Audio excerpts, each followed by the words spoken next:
Hi, my name is Bill McCloskey, and my company, State Line Senior Services in Somers, Connecticut, help retirees to minimize or eliminate some of the risks of retirement. One of the risks of retirement is stock market risk, and specifically the risk involved when you start to make withdrawals from a market-driven investment. For many retirees, this transition from accumulation of wealth to distribution of wealth creates what we call the IRA dilemma.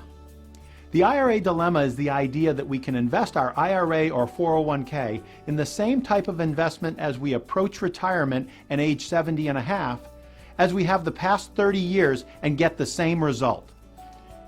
Most of us feel like the stock market and other variable investments may be the best place for our retirement accounts in the long run, as long as we don't make withdrawals, especially in a down market.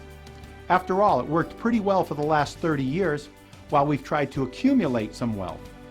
However, the impact of a variable investment, especially during turbulent times, has a much different effect on the distribution of wealth than it does on the accumulation of wealth. Once we're retired, we'll probably start distributing some of our IRA and 401k funds as additional income sources. At the very least, we need to make required minimum distributions, RMDs for short, once we're 70 and a half. At that point, we're no longer investing just for the long term, and we don't have the luxury of leaving retirement accounts alone in a down market. We're forced by IRS rules to make a withdrawal or pay a substantial penalty. There's our dilemma. We'd like to invest our retirement accounts the same as we always have, but if the market performs the same way, we'll get a drastically different result. Before we get to the possible solutions to this problem, let's take a look at those factors that we do and do not have control over. We do not have control over whether the market's going up or down, and we never have. We also no longer have control over our ability to leave retirement funds untouched once we need those funds to supplement our income or we reach age 70 and a half. However, we do have control over the investment options available and whether it's still wise to keep a majority of our retirement accounts in a market-driven investment. Fortunately, the IRS also gives us a little control over which accounts we choose to take our RMDs from. The IRS requires that we take a set percentage of our total IRA balance from at least one of our IRA accounts, but we're not required to withdraw that percentage from each individual account. We can take extra from one account to cover some of the others that we would rather leave untouched in a particular year.